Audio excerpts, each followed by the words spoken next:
நமசிவாய வாழ்க, நாதன் தாழ் வாழ்க, இமைப்பொழுதும் இன்னெஞ்சில் நீங்காதான் தாழ் வாழ்க. ஓம் நம சிவாய, ஓம் நம சிவாய, ஓம் நம சிவாய. குருவாழ்க, குருவே துணை. நண்பர்கள் அனைவருக்கும் வணக்கங்க. நான் உங்கள் டாக்டர் சங்கீதா ராம்குமார். சனி வக்ர பயிற்சி பலன்கள் 2026 தாங்க நம்ம இந்த வீடியோவில் பார்க்க போகிறோம். சனி பகவான் ஜூலை மாதம் 27ஆம் தேதியிலிருந்து டிசம்பர் மாதம் 11ஆம் தேதி வரைக்கும் வக்ரமாகிறாருங்க. எங்கே வக்ரம் ஆகிறாருன்னா மீனராசிலேயே மட்டும்தான். அவர் இப்போ மீனராசியில் தான் இருக்கார்.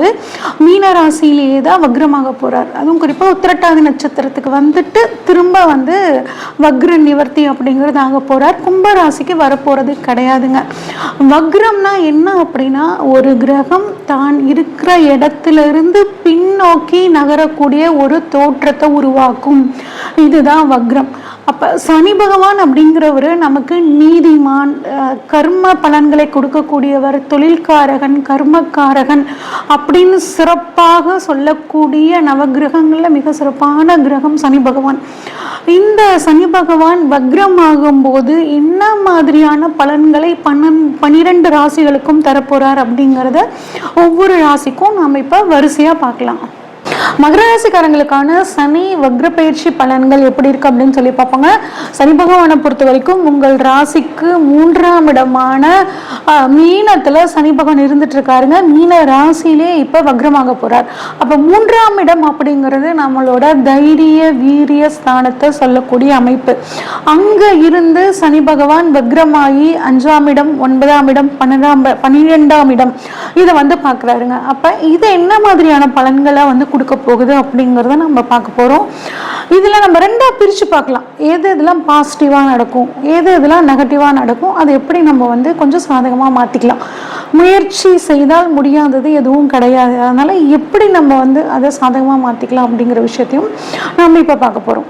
ஓகே, இப்போ பாசிட்டிவான விஷயங்கள் என்ன அப்படின்னா, உங்களுக்கு சனி உங்களோட ஜாதகத்திலையும் வக்ரமாக இருந்துச்சு அப்படின்னா கம்யூனிகேஷன் துறையில் இருக்கிறவங்களுக்கு ரொம்பவே சூப்பராக இருக்குங்க.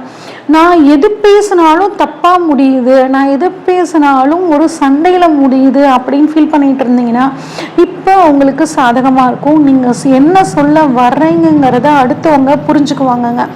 அடுத்து எழுத்து துறையில் இருக்கிறவங்க, பேச்சு துறையில் இருக்கிறவங்க, இவங்களுக்கு எல்லாத்துக்கும் ரொம்ப சூப்பருங்க.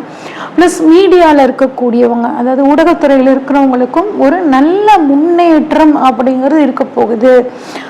அடுத்து உடன் பிறந்தவங்க கிட்ட இருந்து வந்த பிரச்சனை, 3ஆம் இடம் இளைய சகோதர ஸ்தானம்னு சொல்லுவோம்.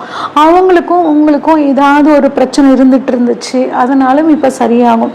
இல்லை உங்களோட தம்பியோ தங்கச்சியோ அவங்க வாழ்க்கையில் ஒரு நீண்ட நாளாக ஏதாவது ஒரு பிரச்சனை ஓடிட்டு இருக்கு அப்படின்னா அந்த விஷயம் இப்போ சரியாகும். அவங்களுக்கு கல்யாணம் ஆகலையா, இப்போ அவங்களுக்கு திருமணம் ஆகக்கூடிய அமைப்பு, இதெல்லாம் நல்லா இருக்குங்க. அதே மாதிரி உங்களோட புதிய திறமைகளை வளர்த்து கொள்ள இந்த காலம் சூப்பராக இருக்குது. நம்மளோட உத்தியோக ரீதியாக இன்னும் அட்வான்ஸ்டு கோர்ஸ் ஏதாவது படிக்கிறது, இல்லை வேலை சம்மந்தப்பட்டு இப்போ நிறைய டெக்னாலஜி வந்துருச்சு, அந்த டெக்னாலஜியை இப்போ கற்றுக்கிறது, இந்த மாதிரியான விஷயங்கள் எல்லாம் உங்களுக்கு இந்த சமயத்தில் பாசிட்டிவாக இருக்கும். நீண்ட நாளாக ஒரு பிரச்சனைக்காக நீங்கள் முயற்சி பண்ணிக்கிட்டு இருந்த அந்த ஒரு காரியத்தில் இருந்த தடை இப்போ உங்களுக்கு நீங்கள் போகுதுங்க. நீங்கள் பண்ணக்கூடிய முயற்சிகள் இப்போ உங்களுக்கு சக்ஸஸ் ஆகக்கூடிய அமைப்பு. ஓகே, இதெல்லாம் பாசிட்டிவான விஷயம். நெகட்டிவான விஷயம் என்ன அப்படின்னு பார்த்தோம்னாங்க, நீங்கள் பண்ணக்கூடிய முயற்சிகள் பலிதமாகும், அதில் எந்த விதமான மாற்றமும் கிடையாது. ஆனால் எடுக்கக்கூடிய முயற்சிகளில் அவசரம் வேண்டாம், ஒரு நிதானமாக முடிவெடுக்கணும். பல விஷயங்களையும் யோசித்து முடிவெடுக்கிறது அப்படிங்கிறது உங்களுக்கு இப்போ ரொம்பவே நல்லதுங்க. 3ஆம் இடத்துல சனி வக்ரம், குருட்டு தைரியம் மட்டும் ஆகவே ஆகாதுங்க.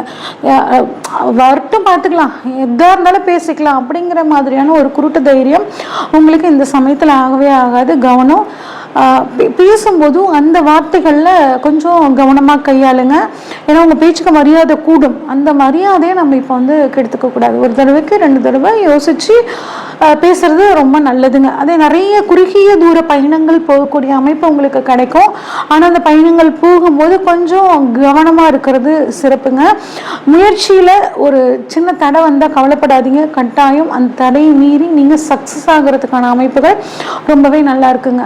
ஒர்க் ப்ரெஷர் அதிகமாகும் போது என்ன ஆகும்னா கொஞ்சம் டென்ஷன் ஆவீங்க, மன சோர்வாகும். என்னடா வாழ்க்கை இது, எத்தனை மணி நேரம் தான் உழைக்கிறது அப்படிங்கிற மாதிரி ஒரு கஷ்டம் அப்படிங்கிறது இருக்கும். பொதுவாக நார்மலாகவே மகர ராசிக்காரங்க வேலை செய்யறதுக்கு அஞ்சாதவங்கங்க, நல்ல கடின உழைப்பாளிகளாக இருப்பாங்க. ஆனால் இப்போ அவங்களுக்கு இன்னும் கொஞ்சம் ஒர்க் பர்டன் அதிகமாகிறதுனால கொஞ்சம் மனம் விட்டு போகிற ஒரு சூழ்நிலை இருக்கும். கவலையே படாதீங்க, உங்களுக்கு உழைப்புக்கேற்ற பலன் கிடைக்கும்.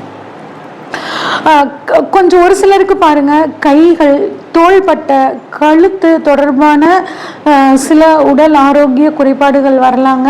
அதுக்கு ஏதாவது ஃபிசியோதெரப்பி பண்ணிக்கிறது, அதுக்கு உண்டான ட்ரீட்மெண்ட் பண்ணிக்கிறது நல்லதுங்க. கொஞ்சம் உடல் ஆரோக்கியத்தில் கவனமாக இருங்க, அலட்சியமாக இருக்க வேண்டாம். ஓகே, அடுத்து 5ஆம் இடத்தை வக்ர சனி பார்க்குறனால உங்கள் ஜாதகத்திலையும் சனி வக்ரமாக இருந்துச்சு அப்படின்னா குழந்தைகள் சம்மந்தப்பட்ட விஷயங்கள் எல்லாமே உங்களுக்கு சாதகமாக முடியுங்க. குழந்தை பாக்கியம் இல்லாதவர்களுக்கு குழந்தை பாக்கியம் கிடைக்கிறது, குலதெய்வத்தோட அருள் பரிபூர்ணமாக இருக்கிறது. குலதெய்வம் ரொம்ப நாளாக தெரியலைங்க, நாங்கள் தேடிட்டு இருக்கோம் அப்படின்னா அவங்களுக்கு இப்போ குலதெய்வம் தெரியறது. அரசியல்வாதிகளுக்கு பேர் புகழ் கிடைக்கிறது. இந்த மாதிரியான அமைப்புகள் எல்லாமே பார்த்தீங்கன்னா இப்போ சூப்பராக இருக்கும் உங்களோட சுய ஜாதகத்தில் சனி வக்ரமாக இருக்கிற பட்சத்தில். அடுத்து 9ஆம் இடமான பாக்கியஸ்தானத்தை சனி பார்க்குறாருங்க. அப்போ உங்கள் ஜாதகத்தில் சனி வக்ரமாக இருக்கிற பட்சத்தில் நீங்கள் நல்ல ஆன்மீக பயணங்கள் நிறையா போவீங்க. அந்த பயணங்களால் உங்கள் மனசு அப்படிங்கிறது ஒரு தெளிவாகும், ஒரு வாழ்க்கைக்கான ஒரு புதிய புரிதல் அப்படிங்கிறது இந்த சமயத்தில் உங்களுக்கு கிடைக்குங்க. தந்தை வழி சொத்துக்கள் ஏதாவது இருந்துச்சுன்னா, அதில் ஏதாவது வில்லங்கங்கள் ரொம்ப நாளாக இருந்துச்சுன்னா அந்த வில்லங்கங்களும் இப்போ உங்களுக்கு நிவர்த்தியாகி அந்த சொத்துக்கள் கிடைக்கிறதுக்கான யோகம் நல்லா இருக்குங்க. 12ஆம் இடத்தை வக்ரம் பெற்ற சனி பார்க்குறாரு. அப்போ உங்கள் சுயஜாதகத்தில் சனி வக்ரமாக இருந்துச்சுன்னா நிறைய சுப செலவுகள், வெளிநாடு போகக்கூடிய அமைப்பு, வெளிநாட்டில் போய் தொழில் செய்யக்கூடிய அமைப்புகள், இது எல்லாத்தையும் சனி பகவான் 12ஆம் இடத்தை பார்க்குறனால உங்களுக்கு கிடைக்குங்க. ஒரு சிலருக்கு தேவையில்லாத விரை செலவு, மருத்துவ செலவு வரும். அப்போ சுப செலவாக ஏதாவது பண்ணிக்கிட்டீங்க அப்படிங்கும்போது மருத்துவ உதவி தேவைப்படுறவங்களுக்கு உங்களால் முடிஞ்ச மருத்துவ உதவி பண்ணும்போது உங்களுக்காக கூடிய மருத்துவ செலவுகள் அப்படிங்கிறது குறையுங்க. இதுதான் உங்களுக்கு நடக்கக்கூடிய நெகட்டிவ். இதை எப்படி பாசிட்டிவாக மாற்றிக்கணும் அப்படின்னு நம்ம பார்த்தாச்சு. ஓகே, பெண்களாக எங்களுக்கு எப்படிங்க இருக்கும் அப்படின்னா உங்களுக்கு கொஞ்சம் குடும்ப பொறுப்பு, வேலை பளு கொஞ்சம் அதிகமாக தாங்க இருக்கும். பேசும்போது கொஞ்சம் நிதானமாக பேசுங்க. ஏன்னா நீங்கள் நல்ல ஹார்ட் ஒர்க், நீங்கள் வீட்லேயும் வேலை பார்த்துட்டு வெளியும் போய் வேலை பார்த்துட்டு இருப்பீங்க. அதுவும் சும்மா வேலை பார்க்கறது இல்லை, இங்கேயும் சின்சியராக வேலை செய்வீங்க, அங்கேயும் சின்சியராக வேலை செய்வீங்க. கடனேன்னு செய்யாமல் ஒரு மன திருப்தியோட நல்ல ஒரு உழைப்பை கொடுக்கக்கூடிய பெண்களாக நீங்கள் இருப்பீங்க. ஆனால் உங்களுக்கு இப்போ கொஞ்சம் ஒர்க்கு டென்ஷனில் கொஞ்சம் மனசு ஒரு மாதிரி இருக்கும். மைண்டை ஃப்ரீயாக வச்சுக்கோங்க. உங்களுக்குன்னு கொஞ்சம் டைம் ஸ்பெண்ட் பண்ணுங்க. உங்களுக்கு இண்டிவிஜுவலாக இப்போ அவங்க ராதாக்குன்னு ஒரு நேரம் ஒதுக்குங்க. உங்களுக்குன்னு ஒரு பர்சனல் ஸ்பேஸ் கொடுத்துக்கோங்க. ஓகே, வயதானவங்களான எங்களுக்கு எப்படி இருக்கும்னு கேட்டிங்கன்னா உங்களோட பேரம் பேத்திகளோட கல்வி தொடர்பான விஷயங்கள்ல உங்களுக்கு ஒரு மன மகிழ்ச்சி, மன சந்தோஷம் அப்படிங்கிறது கிடைக்குங்க. பழைய நீண்ட நாளாக நிறைவேறாத ஆசைகள் ஏதாவது இருந்துச்சுன்னா இப்போ உங்களுக்கு நிறைவேறதுக்கான வாய்ப்புகள் நிறையவே இருக்குங்க. சரி, சனி வக்ர பலனை முழுமையாக நமக்கு சாதகமாக மாற்றிக்க மகர ராசிக்காரங்க என்னெல்லாம் பண்ணலாம் அப்படின்னு பார்த்தோம்னா, ஆஞ்சநேயருக்கு வெற்றிலை மாலை சாற்றி வழிபாடு பண்ணுறது ரொம்பவே சூப்பருங்க. சனிக்கிழமை சனீஸ்வரன் வழிபாடு பண்ணுங்க. முடிஞ்சால் ஓம் சனைச்சராய நமக, ஓம் சனைச்சராய நமக அப்படின்னு ஒரு 108 தடவை சொல்லிட்டு வர உங்கள் வாழ்க்கையில் ஒரு நல்ல முன்னேற்றம் அப்படிங்கிறது உங்களுக்கு கிடைக்கும். இது வரைக்கும் நம்ம பார்த்தது பார்த்தீங்கன்னா பொதுவான பலன்கள் தாங்க. உங்களோட ஜாதகத்தில் சனி எப்படி இருக்காரு, வக்ரமாக இருக்காரா, நீசமாக இருக்காரா, ஆட்சியாக இருக்காரா, உச்சமாக இருக்காரா, உங்களுக்கு சனி தசை நடக்குதா, இந்த மாதிரி எல்லா விஷயங்களையும் தெரிஞ்சுக்கிட்டு தான் நீங்கள் புதுசாக ஏதாவது ஒரு முடிவு எடுக்கணும்னா செய்யணுங்க. உங்களுக்கு ஜோதிட சம்மந்தப்பட்ட ஆலோசனைகள் ஏதாவது வேணும்னா ஸ்க்ரீனில் தெரிகிற வாட்ஸ்அப் நம்பருக்கு கால் பண்ணுங்கள். உங்களுக்கான ஜாதகத்தை ஃபுல்லாக அனலைஸ் பண்ணிட்டு உங்களுக்கான ப்ரெடிக்ஷன்ஸை சொல்கிறேங்க. நன்றி, வணக்கம். இந்த வீடியோ உங்களுக்கு பிடிச்சிருந்துச்சுன்னா லைக் பண்ணுங்கள், ஷேர் பண்ணுங்கள், கமெண்ட் பண்ணுங்கள். மறக்காமல் தெய்வீக தேடல் சேனலை சப்ஸ்கிரைப் பண்ணிடுங்க. பெல் ஐக்கானையும் கிளிக் பண்ணிடுங்க.